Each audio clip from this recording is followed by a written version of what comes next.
Hello again. Well, boy howdy didn't people just spaz out about my last video.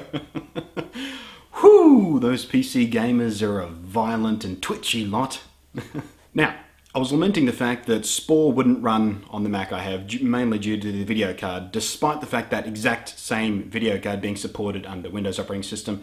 EA were lazy about it, and instead of actually coding for the Mac, they just run the software through an abstraction layer, which is kind of like emulation. It slows everything down and makes it pathetic. So out of a pure sense of whimsy, and because it's Sunday and also Father's Day, and I haven't spoken to my father in about 24 years, so the day means nothing, but I had nothing better to do, I decided to have a little experiment. And I installed SPORE on the lowest powered machine in my house. Got a little pissant processor in it. It's running at 633 megahertz as opposed to the 2 gigahertz that my MacBook runs at. Well, come over here, I'll show you what I mean. Now, my MacBook is no slouch. Let's take a look here. A 2 GHz Intel Core Duo CPU, 2 GHz of DDR2 RAM, and the very common and widespread GMA 950 graphics chip from Intel. On a PC, this is more than enough hardware grunt to run SPORE Creature Creator, but because of the laziness of EA's programmers, not good enough on a Mac. And no, it has nothing to do with which is the, quote, better operating system. This is all because EA took shortcuts and cheats when producing the Mac version of SPORE Creature Creator.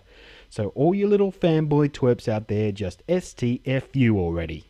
Don't want to hear it.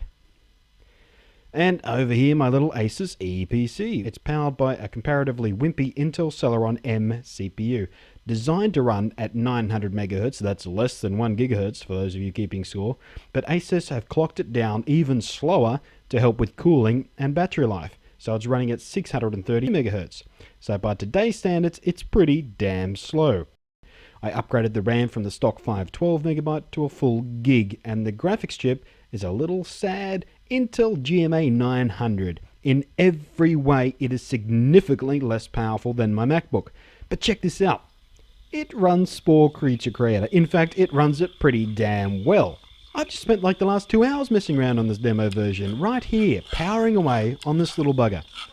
And now I'm even more annoyed it won't run on my Mac because it's damn fun. And I really rather mess with it on a nice high-res screen, full-size keyboard, and big trackpad that I've got on my MacBook. Not to mention the scads of hard drive space to save all my little critters in.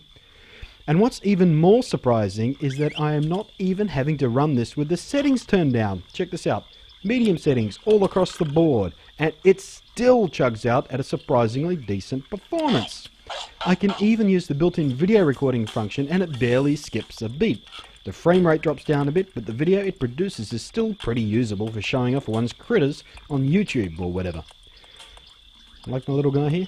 I think he's cute. He's called the E-Beast. Now, we all know Macs aren't known for being gamers' machines, but I don't care, and that's not the point. I don't own a Mac to game on. I own it because it makes everything else I do on a computer faster, easier, more efficient, and a more pleasurable experience. The same reasons I like to game on consoles and not on a PC. But the fact is, this game has a Mac version, and I wanted to play this game on my Mac. But because of the folks over at EA are lazy crap sacks, and they half-assed the Mac version, took shortcuts and generally made a mockery out of their public statement about being committed to producing their games for Mac users. This isn't commitment, this is bullshit. I can't run SPORE Creature Creator on my MacBook, but I can run it perfectly fine on a tiny little machine only about 25% as powerful as my Mac, a machine designed for doing little more than running basic shit like web surfing and email. It's just not good enough.